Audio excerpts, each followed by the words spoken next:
अस्सलाम वालेकुम, welcome from the jam services. दोस्तों, आज की इस क्लास में हम मूव टूल के बारे में डिस्कशन करेंगे। सबसे पहले हम एक बॉक्स ड्रॉ करते हैं।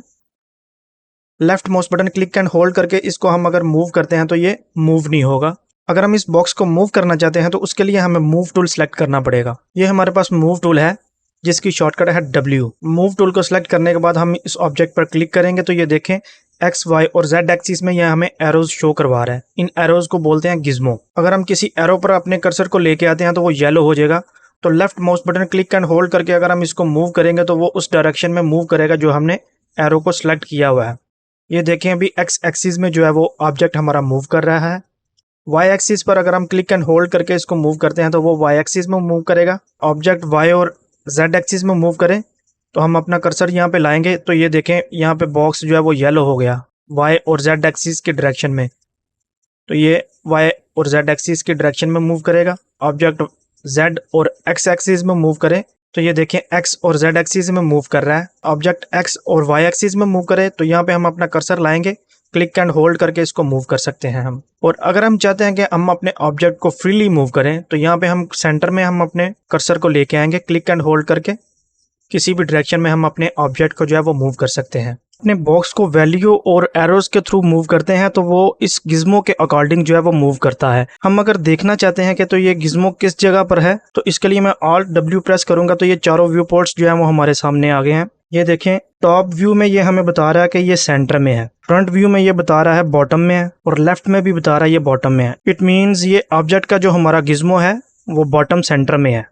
चार मेथड है मूव टूल को सिलेक्ट करने के लिए। डायरेक्टली हम यहाँ से मूव टूल को सिलेक्ट करें या राइट क्लिक करके यहाँ पे मूव टूल को सिलेक्ट करें या एडिट में आकर यहाँ पे मूव टूल को सिलेक्ट करें। और सबसे इजी और बेस्ट मेथड ये है कि हम W को प्रेस करके मूव टूल को सिलेक्ट करें, जो कि मोस्टली मैं खुद भी यूज़ करता हूँ।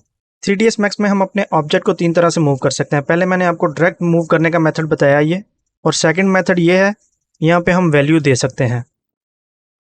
ये देखें अभी एक्स एक्सिस में मूव किया इसने। यहाँ पे अगर मैं वैल्यू देता हूँ 50 तो ये अब वाई एक्सिस में मूव करेगा। अगर मैं -50 देता हूँ वो देखिएगा लेफ्ट साइड पे मूव करेगा।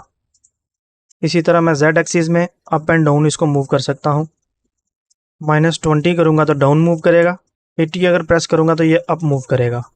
अगर राइट क्लिक करके मूव टूल में यहाँ पे अगर इस बॉक्स पे मैं क्लिक करता हूँ तो ये देखिए एक्स वाई और जेड एक्सिस जो ये नीचे वैल्यूज़ आपको शो हो रही हैं यहाँ पे भी वो सेम वैल्यूज़ शो हो रही हैं। यहाँ से भी मैं वैल्यू दे के अपने ऑब्जेक्ट को जो है वो मूव कर सकता हूँ। 60 वैल्यू एंटर करके देन मैं एंटर प्रेस करूँगा तो मूव करेगा। इसी तरह जेड एक्सिस में भी मैं मूव कर सकता हूँ। ये हमारा 3ds Max का प्लेन है वाई और एक्स एक्सिस में, और इसके इंटरसेक्टिंग पॉइंट को बोलते हैं ओरिजिन। और अगर हम अपने इस ऑब्जेक्ट को ओरिजिन पर लाना चाहते हैं तो ये एरोज पर हम राइट क्लिक करेंगे। यहाँ पे मैंने राइट क्लिक किया, वैल्यू 0 हो गई। यहाँ पे भी मैंने राइट क्लिक किया तो ये वैल्यू 0 हो गई।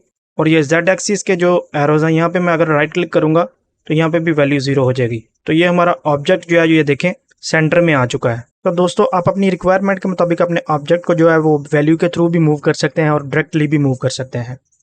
नेक्स्ट क्लास में हम रोटेट टूल के बारे में बात करेंगे। अगर आज की क्लास आपको अच्छी लगी है तो लाइक, कमेंट और सब्सक्राइब जरूर करिएगा। जैम सर्विसेज को वॉच करने का शुक्रिया। मिलते हैं नेक्स्ट वीडियो में एक नए इंटरेस्टिंग टॉपिक के साथ। तब तक के लिए अल्लाह हाफिज।